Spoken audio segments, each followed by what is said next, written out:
Godzilla vs. Superman, the ultimate showdown. Imagine this, a clash so colossal it redefines epic. Tonight, we're diving into the ultimate face-off between two titans. Godzilla, the king of the monsters, and Superman, the man of steel. Buckle up, because this showdown is about to get absolutely insane. Metropolis is in its prime. The city pulses with energy as neon lights flicker to life. Street vendors shout out their final sales pitches, and laughter echoes from nearby cafes. The hum of daily life creates a symphony of normalcy. But beneath the surface, something's off. Pigeons suddenly take flight en masse, swirling into the sky as if spooked by an unseen force. Dogs on leashes whimper, tugging nervously at their owners. A slight tremor rattles glasses on outdoor tables, causing patrons to glance around, puzzled. Amidst the crowd, we glimpse Lois Lane, intrepid reporter, typing furiously on her tablet while hailing a cab. Nearby, Jimmy Olsen snaps photos of the vibrant street life, capturing moments that will soon become memories of a bygone piece. Suddenly, the ground shakes with a magnitude 7.0 earthquake. Buildings sway, car alarms blare, and panic ripples through the streets. People scramble for cover as fissures crack the asphalt. At the harbor, water begins to recede ominously, a classic precursor to a mega tsunami. Docked ships tilt as the ocean pulls back unnaturally fast. Then, with a thunderous roar that shatters nearby windows, Godzilla rises from the depths. Towering at over 119 meters, his massive dorsal fins glow with a bioluminescent blue. Without warning, he unleashes his iconic atomic breath, slicing through the skyline and obliterating a section of elevated train tracks. The city's defenses are caught completely off guard. High above Earth, aboard the Justice League's Watchtower satellite, Superman monitors global communications. He's been dealing with a resurgence of intergalactic threats. A potential incursion from Mongol and Warworld looms on the horizon. An alert flashes across his console. Seismic anomalies detected in Metropolis. Satellite imagery shows Godzilla's massive form wreaking havoc. Superman's eyes narrow. Despite the cosmic scale of his current mission, his home city is under attack. "Looks like I need to make a quick detour," he says with a determined grin. With a burst of speed, he exits the watchtower, re-entering Earth's atmosphere in a streak of red and blue. As he flies toward Metropolis, Superman activates his enhanced sensory array, a Kryptonian technology that taps into Earth's data networks. He scans through Godzilla's historical appearances, analyzing data on his regenerative abilities, nuclear energy absorption, and previous confrontations. He contacts Batman via encrypted comms. "Bruce, any advice on a 90,000-ton lizard with radioactive breath?" Batman's gravelly voice responds, "Godzilla's core energy is nuclear. Overloading his energy absorption might work, but be cautious. His durability's off the charts."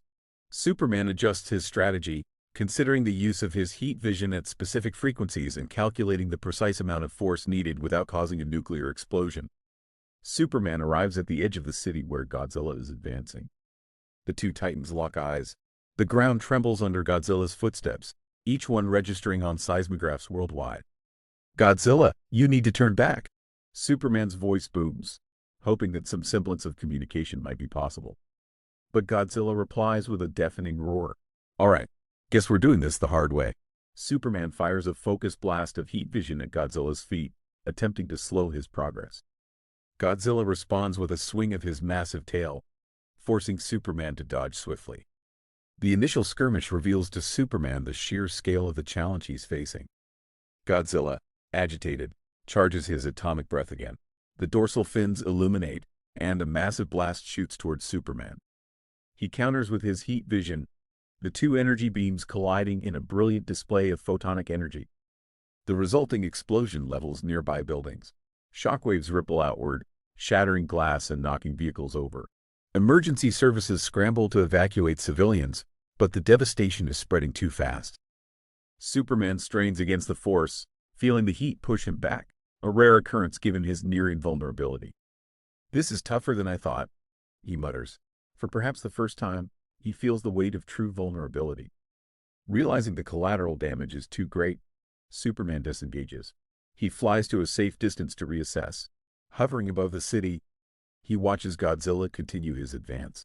Flashbacks flood his mind, conversations with Jor-El about the balance of power, lessons from previous battles where brute force wasn't the answer. He recalls that Godzilla has a symbiotic relationship with Earth's natural balance, often surfacing in response to threats or imbalances.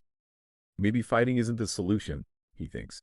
An idea sparks. He considers using his super hearing to detect any underlying frequencies or signals influencing Godzilla's behavior. Back at the Daily Planet building, he accesses their communication arrays to broadcast a subsonic frequency that might calm or redirect Godzilla. Superman returns to confront Godzilla at a massive offshore platform, a decommissioned LexCorp facility far enough from the city to minimize damage. Round 2, he says, hovering between Godzilla and the city. He emits the subsonic frequency, and for a moment, Godzilla pauses. But then, an unexpected development. Mechagodzilla emerges from the depths. Apparently, a hidden project by LexCorp designed to counter kaiju threats. Not part of the plan, Superman exclaims. Now, it's a three-way battle. Godzilla perceives Mechagodzilla as a greater threat, and the two behemoths clash. Superman realizes that if Mechagodzilla defeats Godzilla, the mechanical monster could be even more destructive under LexCorp's questionable control. Superman decides to tip the scales. Using his super speed, he targets Mechagodzilla's joints and power sources, applying precise amounts of force to disable without destroying, preventing potential nuclear fallout. With Mechagodzilla incapacitated, Godzilla turns his attention back to Superman. But instead of aggression, there's a moment of understanding. Superman uses his X-ray vision to scan Godzilla's physiological state. He detects that Godzilla's nuclear levels are unstable, possibly the reason for his rampage, the need to discharge excess energy. I can help you, Superman says softly. He uses his heat vision at a calibrated intensity to create a controlled vent in Godzilla's dorsal plates, allowing the excess nuclear energy to release safely. Godzilla bellows, but the tone is less angry, almost relieved. His energy levels stabilize. Slowly, he turns and makes his way back to the ocean, disappearing beneath the waves. The city breathes a collective sigh of relief. Superman watches as Godzilla departs, contemplating the immense responsibility of his role. Back in Metropolis, rebuilding efforts are already underway. Citizens band together, clearing debris and offering support. There's a renewed sense of unity and resilience. At the Daily Planet, Lois approaches Clark Kent, who appears visibly exhausted. Quite the story, isn't it? She says with a knowing smile. Yeah, just another day in Metropolis, Clark replies, adjusting his glasses. Elsewhere, in a dimly lit LexCorp office, Lex Luthor reviews footage of the battle. If Superman can ally with a monster like Godzilla, perhaps it's time to escalate our efforts. He muses, hinting at future conflicts. An earth-shattering clash that tested even Superman's limits. But more than the explosive battles and jaw-dropping visuals, this story dives deep into themes of understanding, responsibility, and the fine line between enemy and ally. It's wild to think about the technicalities, the energy outputs, the environmental impacts, the sheer physics involved. Godzilla's atomic breath alone would release energy comparable to 150 kilotons of TNT, and Superman had to counter that while minimizing harm. Talk about pressure. Stay tuned. Thanks for watching, everyone. If you want to explore more legendary battles or dive into the science behind your favorite heroes and monsters, let me know what you'd like to see next. Your support keeps this channel going, so let's keep the conversation rolling.